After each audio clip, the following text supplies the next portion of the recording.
Today I'm going to show you how to make these cute little place cards for a party.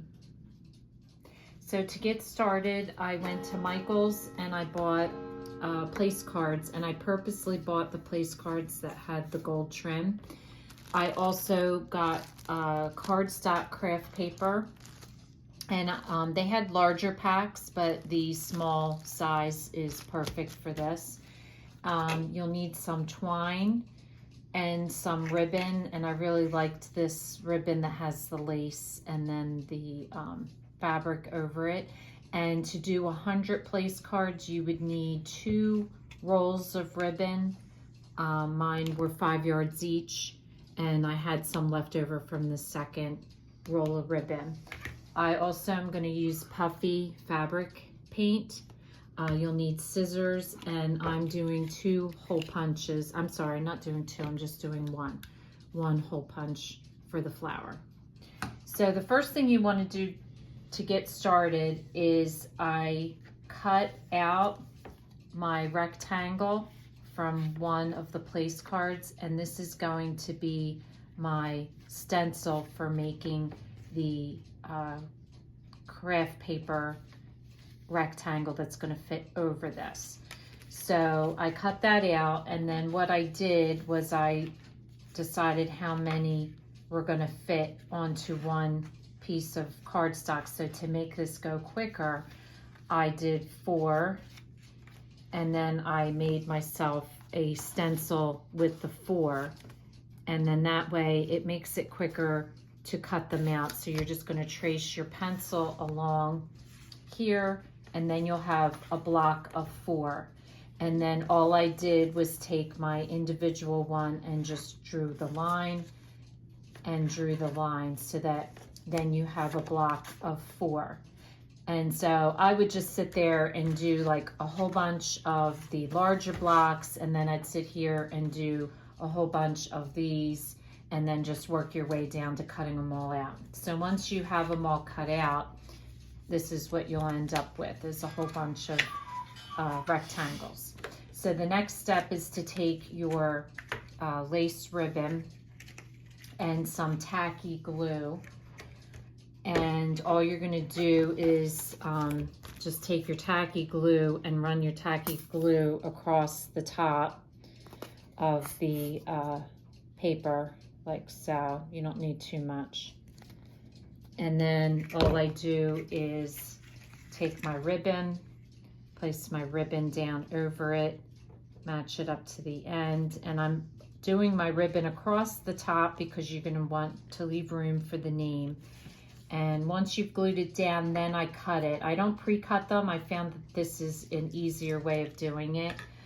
You could pre-cut them if you wanted to, but this way they're exact to the piece of cardboard. And then you just want to hold it for a couple minutes, because as you go through your roll of ribbon, it is kind of curly. So until it adheres, sometimes it will pop up. And then what I do is the same thing. Once I have a whole stack and cut them out, then I just run through and glue all the ribbons to them.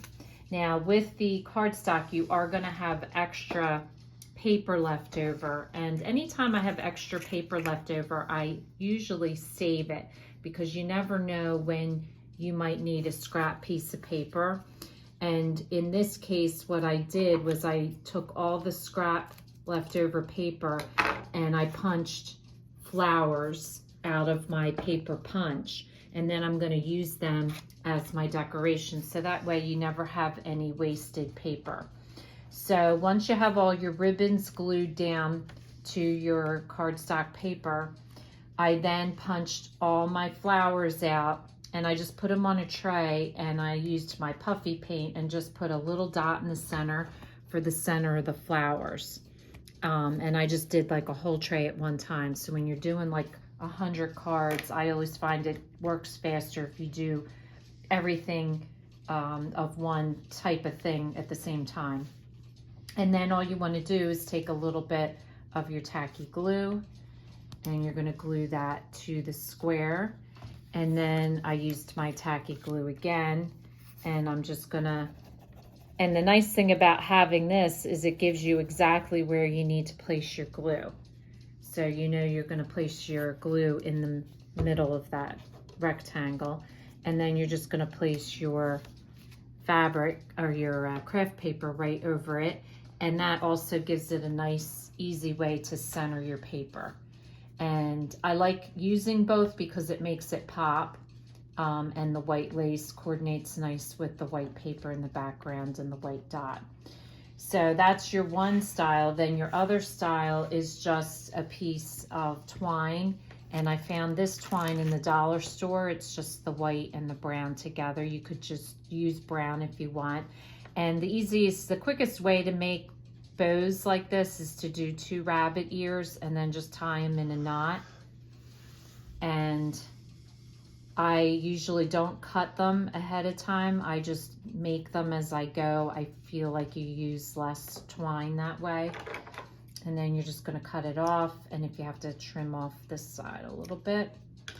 And then you're just going to take your tacky glue again. And you're going to put some tacky glue on the back of that. And you're going to glue that right to the center. And again, then you'll just do the tacky glue on the rectangle card. I always seem to be running out of glue. Anyway, you put it on the card like we did the other one, and then adhere it to the card. So this is going into my series of videos on the party that I'm doing. It follows all a theme, so we will be posting all these videos and you'll see like a final version of everything together. So if this is your first time watching, welcome, and please don't forget to subscribe. If you want to receive future notification of posts, hit the bell, and if you liked our video, give us a thumbs up. Thanks for watching, and we'll see you again soon.